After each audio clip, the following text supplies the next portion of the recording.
Hey guys, my name is Mong'are and welcome to another episode of the Freelancer's Mic where we have conversations with creatives. It's all about you getting the mic and sharing your experiences. If you enjoy it, hit follow so you don't miss the next episode. So on today's episode, we are talking about SEO Made Simple. We are talking about keywords with our special guest, Daniel Ndege. So Daniel is a multi-talented freelance SEO and a digital marketing fixer. I'm not sure if that word exists. Daniel is here to break down the basics of SEO and help us understand how to use keywords to boost our online presence. So if you've ever wondered how to get your website or content noticed by many people, this episode is definitely a must listen. So let's get in. So Daniel, welcome to the show. How are you doing today? Thank you so much. I am doing great. I'm happy to be here, and I can't wait to interact with you and the audience as well. Awesome. So for someone that is hearing about Daniel Ndege for the first time, so let's help that person understand who is Daniel so he can know you better. Well, Daniel is a simple guy who happens to enjoy everything digital marketing. I I am specialized in SEO, and it's what I do on a daily basis. I I am a lover of music, by the way. If I didn't work in the digital marketing space, I would definitely be a singer somewhere. And yeah, I just enjoy the simple things in life. Being able to be of help to people in different ways, but in most especially businesses, being able to help businesses do better on search engines and with their marketing campaigns and all that. That pretty much sums up who I am professionally and what I do outside of digital marketing. Awesome. Did you start as with the digital marketing or did you start with something else before you transitioned? Well, I absolutely did not. Initially, I started working back in 2018, and for context, my first job was, or my first gig was working as an attendant in a shop. That is where I got the first lessons in life on how to go about business and all that. So I used to serve as an attendant in a shop. Did that for about 8 months. Now, my first job in the digital marketing space was as a freelance writer. And I remember it was in the month of November 2018 when I started off as a freelance writer. So I used to do copywriting or basic articles for some link farm. So what we used to do was just write random stuff on whatever they wanted us to write on. And I used to do that almost every single day, working about 2,000 hours a day. So that was my introduction to digital marketing as a freelance writer. And then over the years, I transitioned into other spaces, including design. I did graphics design for some time. I went ahead to do web design and learned that. Did PPC for a while in some company, and then finally found myself in SEO. So I will say I have tried a little bit of everything in digital marketing, but really honed my skills in SEO. Wow, that's quite an amazing journey. Like you didn't get to where you are right away. You had to start somewhere. Yep. Yes. Yeah, so on to my first question. If you were to go back in time and start your freelance business all over again, what is that thing that you would do differently for your freelance business to get where you are right now? Well, I really wish life was in that way. It would have been amazing. But if I was given the chance to go back in 2018 and do something different to get where I am today, I would do two things actually. The first thing for me would be to get a mentor in my space, to be find someone who's really killing it in whatever I am doing and get support from them. It really would make a big difference. It has happened to me now later in my career, but had I been able to find someone to hold my hand back in the day, that would have been life changing. Secondly, I would really define what I wanted to do. I would narrow down to who my client is and what I offer. You see, early on when most people begin their freelance journey, you're trying to do everything here and there. If it's writing, you're writing whatever comes your way. And it is understandable because, at that moment, your focus is to get some money to cover bills and all that. But if there's one lesson I've learned in business generally, is that narrow down to something very specific. It's so easier to scale that and to get really good clients if you're very specific on what you're doing. So I think for me, I would have really narrowed down to something very specific. Either I would have served the medical space as a writer, or I would have been an SEO right from the beginning. But you know what? You live and learn. But being able to have a mentor and really narrowing down what I did back then would have been a big help to my career, because I wouldn't count the years I spent in doing other things as a waste, because it has allowed me to learn so much, to have different skill sets. But I look back and think, what if I had immediately started doing SEO back in 2018? That would have been about 6 years now of experience. And I think I would be miles ahead even compared to where I am now. So yeah, I believe that would have been something I would have done different. Awesome. I love your approach and I agree with you. Having a mentor is something that is very good, especially for anyone that is starting his freelance business in whatever niche. It helps you a lot because you have someone to boost your morale and someone to guide you on the path that you're headed, and someone that has walked before you. Yep, I absolutely agree with that. Yeah. So for someone that is just starting out with SEO, what's the first step they should take when it comes to choosing the right keywords? Well, let us assume this person is definitely new to the space. I will say, though obvious, the first thing is to understand what are keywords and how do they work, before you even figure out what keywords are right for my space or my business. Having the understanding of what keywords are would be super beneficial. Now, allow me to just break it down or simplify what keywords are. Now, a keyword is basically a word or a phrase, a group of words that users use to find information online. You say you're looking to become a transcriber, and if you went to Google and searched for something like transcription courses, that transcription courses is what we call a keyword. It could be something as long as transcription courses in Nairobi, Beginners. For beginners, yes, that still remains a keyword. So anything you input into a search engine, this could be Google, this could be Bing, Baidu, or even social media platforms, because I believe nowadays even TikTok is one of the fastest growing social platforms that has a lot of similarity with Google. You go there and search, for example, let me say, I am not really conversant with TikTok, but you try to type something and then get results. So that is basically what keywords are. Sometimes I've encountered people who think it's something foreign and something complex, but it's as simple as that. If you went and search for Daniel Ndege on Google, that will become your keyword. Yeah. Now, with that understanding in mind, let me say the first step when you want to choose your keywords correctly for your business is to understand your audience. Unless you know who your audience are, what they're looking for, you will not have the right set of keywords to go with for your business. So the first thing, understand your audience. What are they searching for? Put yourself, I know this might sound cliche, but put yourself in the shoes of your user. What problems could they be having? For example, if I provide coaching on transcribing, allow me to use that as an example throughout, because it's something I'm familiar with.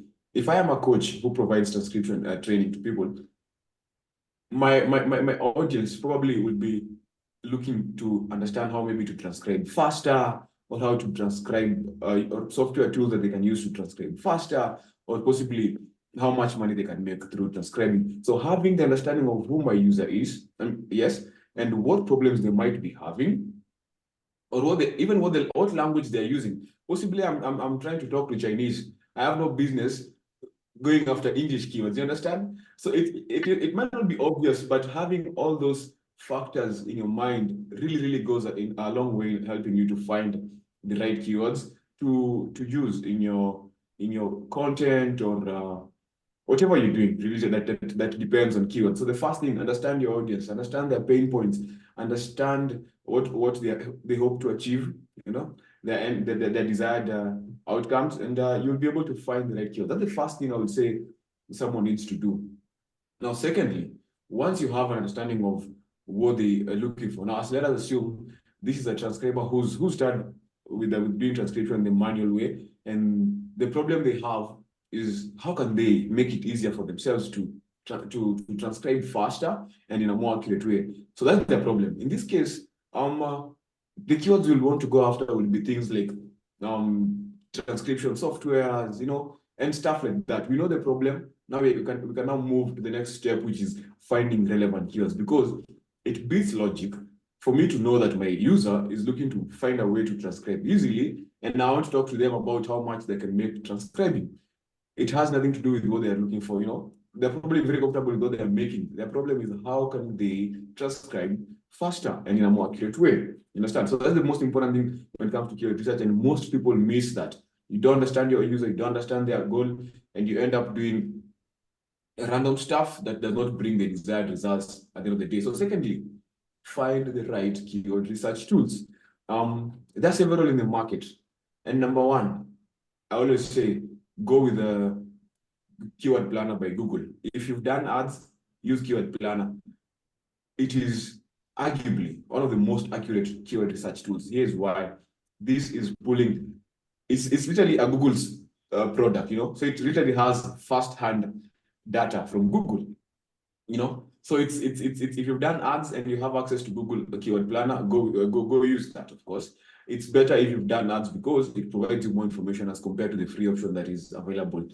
Secondly, we have tools like Ahrefs, we have SEMrush, we have SE ranking. There are quite a number. You can even use Google Trends to do your keyword research. Say you don't have money to pay for Ahrefs, for example, and you need to be able to understand what is the pattern. For example, I want to talk about transcription software, So I can go to Google Trends and determine over the past 5 years, how's the pattern, or what is the trend for this specific keyword? What other terms have been coming up when people are looking for this, So Google Trends is an option, but there are quite a number of tools you can use. Now, the thing is, find one tool that really works for you and go with it. If you can afford to pay for a tool, pay for that. But if you don't have the money to pay for the tools, there are free options you can use.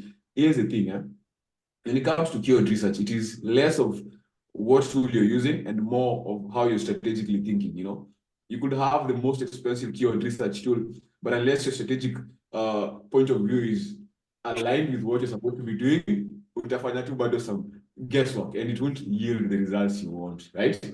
Yeah. So guys, get a keyword research tool, but most importantly, have the foundations, right? Know what you're really looking for. Then any tool will work, actually. There is no tool that is perfect because every other tool relies on third-party data, Ahrefs, SEMrush, they don't have like first-hand information. They calculate their numbers based on what, search engines do, So it's more of what are you actually doing? What are you actually looking for? And less of this tool is very expensive, so it's the best, So that is the second thing I will say when it comes to finding the right keywords. Find a tool and work with that. They just help you to figure out things like how difficult is the keyword, and that is something maybe someone might need to understand. So we have things we call the 3 important metrics when you're doing keyword research. Number one is usually keyword difficulty. Every tool has a score of how difficult a keyword is to rank for. And then we have monthly search volume, and then we have CPC. Now, you won't hear most people talk about CPC as a metric, but I love using it, and here is why. Once you've figured out a keyword, for example, say transcription software has a difficulty of probably 60 because I believe it's very competitive. The second thing you look at is what is the monthly search volume? And you will find maybe it has 70,000 people searching for that term. With a keyword difficulty of 60, this tells you it is a hard keyword to go after, right? So you have that at the back of your mind. It's okay. If you're able to go after it, sure. Secondly, the monthly search volume. Is it popular enough, or does it meet what you're looking for?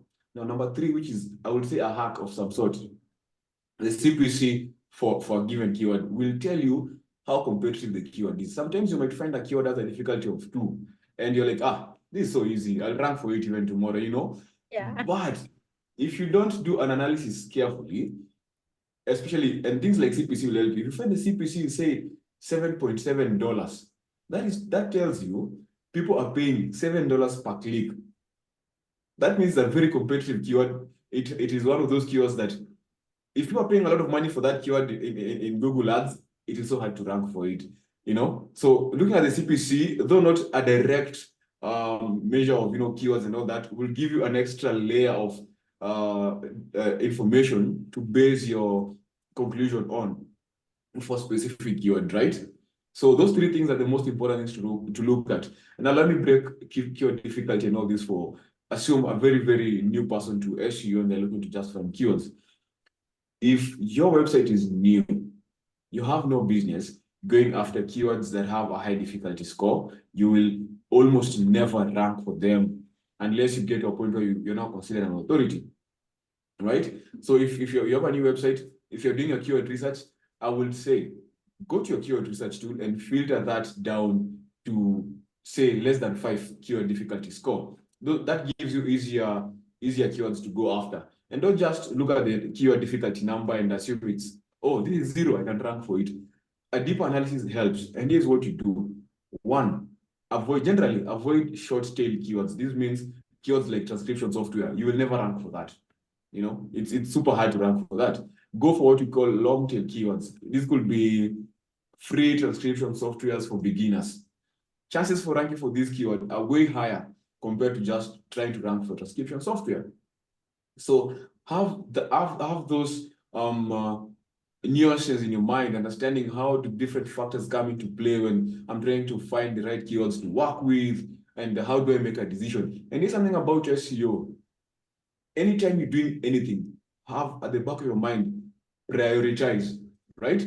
You have a budget, you always have a budget, and you have a timeline, and you have goals.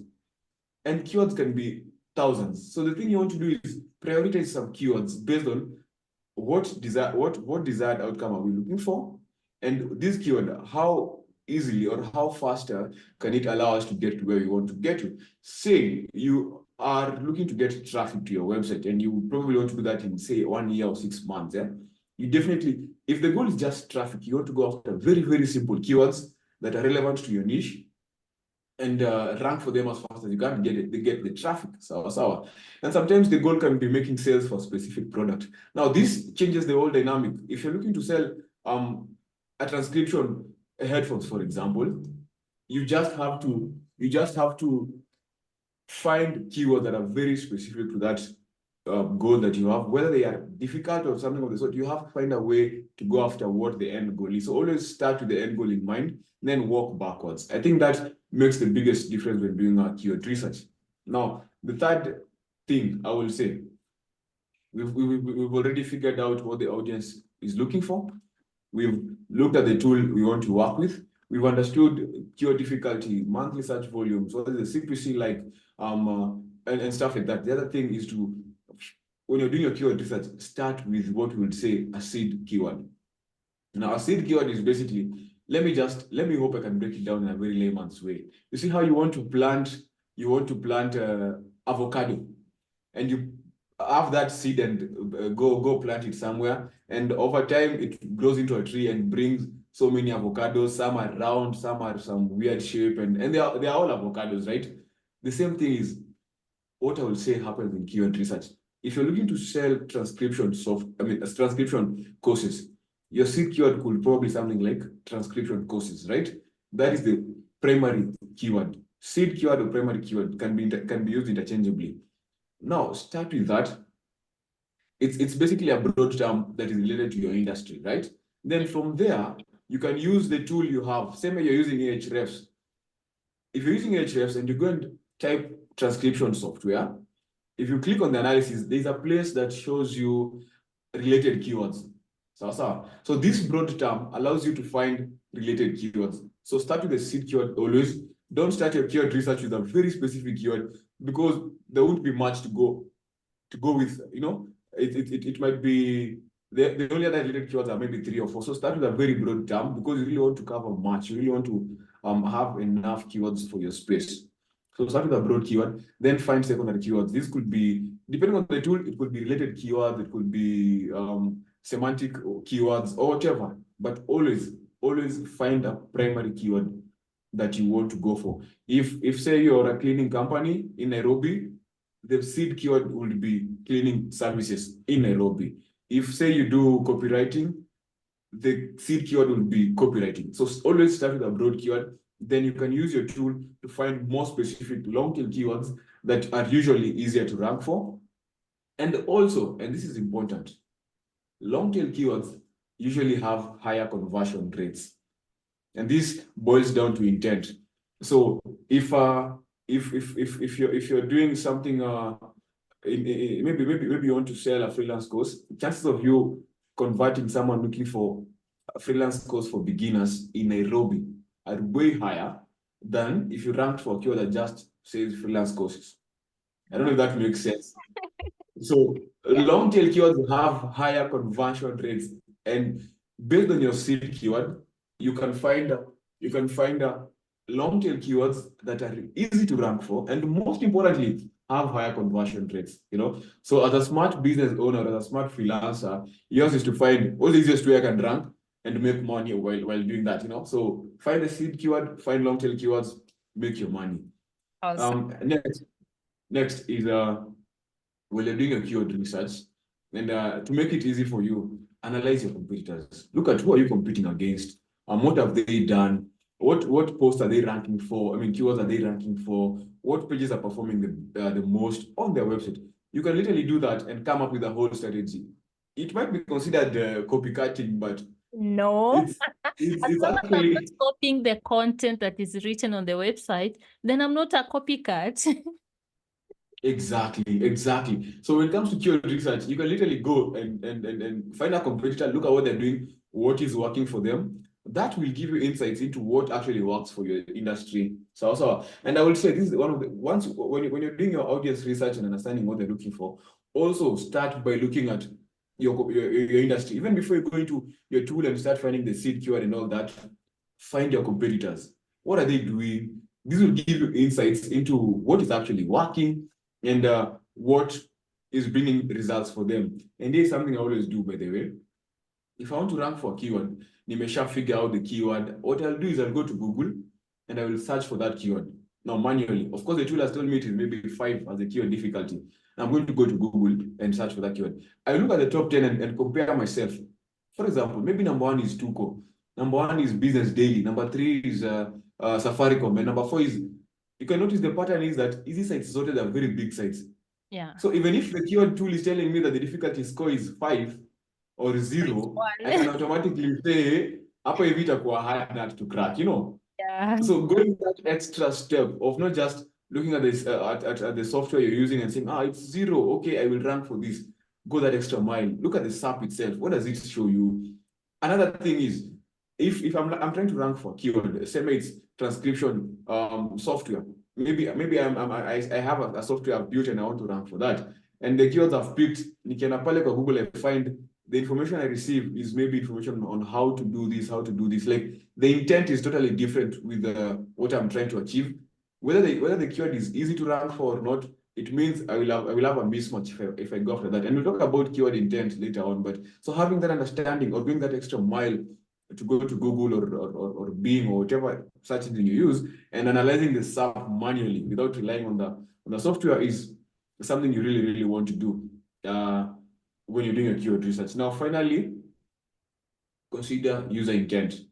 And this is the make or break for keyword research. If you fail to understand or match intent with your keyword research process, everything you'll have done will be a waste of your time. Yeah, it will be a waste of your time because you might rank, but if you don't match the intent with whatever you've ranked for, it will be you have traffic, but no leads, no conversions. There is nothing you get. You just have people coming to your website. And here's the thing: what happens if I was ranked for a random keyword, people will come, realize, this is what I'm looking for, and they bounce. So you end up having you have a very high bounce rate, which is bad. So consider user intent, and user intent basically means this. Whatever is at the back of the mind, or in a very layman's way, expectations are the user. What are the expectations, right? If someone is looking for something in the transcription space, and they've typed a keyword on Google, what are they expecting as the result? So that is basically what user intent is, and it is derived from the word intention. So what is the intention for their search? Say I go to Google and type how to transcribe faster. The intention, or what I'm expecting to find, are tips on how to do this in a faster way. Understand? But if I want to Google and search where to buy transcription software, what am I looking to get? A place, or I'm looking to purchase a software. So the intent now becomes different. I want to do a transaction, and now this brings us to what we call types of keywords based on user intent. So if I'm looking to buy something, we get what we call transactional keywords, and I think this is very important for business owners. Knowing the different types of keywords allows you to prioritize. If you have an e-commerce store, for example, it's way efficient for you to go after transactional keywords, because 99% of what you do is sell. So understand user intent. What is the intention they have? If they're searching for Samsung versus Boss, yeah, something of the sort, what is the intent? What are they looking to get from that? And let us take it a level deeper. Intent is closely tied with the sales funnel, for those who might be aware of what a sales funnel is. But let me break it into three simple levels that we use in SEO mostly. We have what we call the tofu level, which is basically top of the funnel. Then we have mofu, which is middle of the funnel, and then we have bofu. So I know you've probably seen people say, I write bofu content for SAS and stuff like that. But basically, these are different levels that show where is this user at a given point. So for example, keywords such as how to clean leather shoes is tofu. This person is just looking for information. They just want to find something to consume and solve a problem they have. But if you find someone searching for something like kiwi leather cleaner versus kangaroo leather cleaner, they probably are at the middle stage of your funnel, because they want to make a transaction, but they're not yet sure. So they're comparing alternatives in the market. Once they do that, and then they settle on maybe say kangaroo leather cleaner, and they go and search for kangaroo leather cleaner or something, now they've moved to the bottommost level of your sales funnel. So they're ready to make a purchase. And now that determines what kind of keywords are you going to target, or what kind of content are you going to write to serve their needs. So understand user intent. What does it mean when someone is searching for something? What are they hoping to get?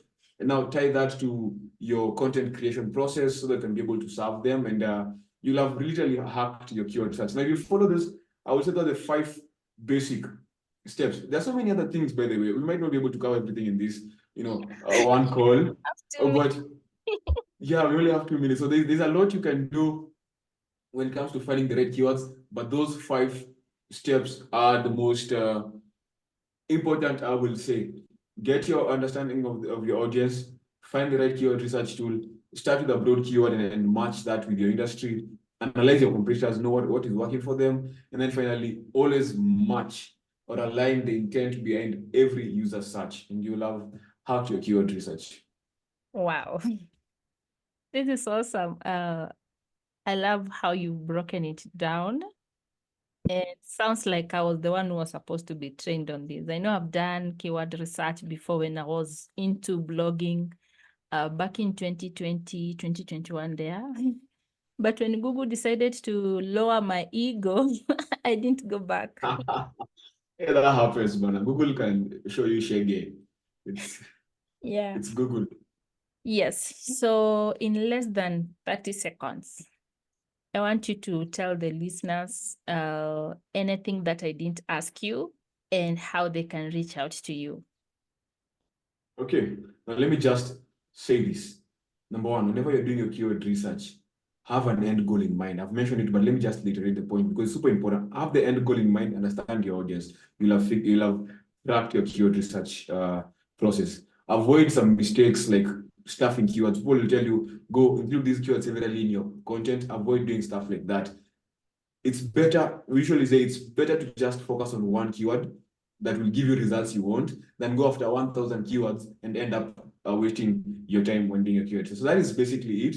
would want to reach out to me, I am very active on Facebook. I usually have a lot of time to spend there. So you can find me on Facebook as Daniel Ndege. It has a verified mark. So yeah, you can find me and we can discuss more on keyword research. And that is it for today's episode of the Freelancer's Mic. A big thank you to Daniel Ndege for sharing his SEO wisdom on making keywords simple for us. I hope you found this conversation as insightful as I did and are ready to start optimizing your content. Remember, if you want to learn more about SEO or connect with Daniel, you can find his contact details in the show notes. So don't forget to subscribe, leave a review, and share this podcast with your fellow freelancers. Thanks for tuning in. Until next time, keep thriving and take control of your freelancing journey. Thank you so much. Talk to you soon.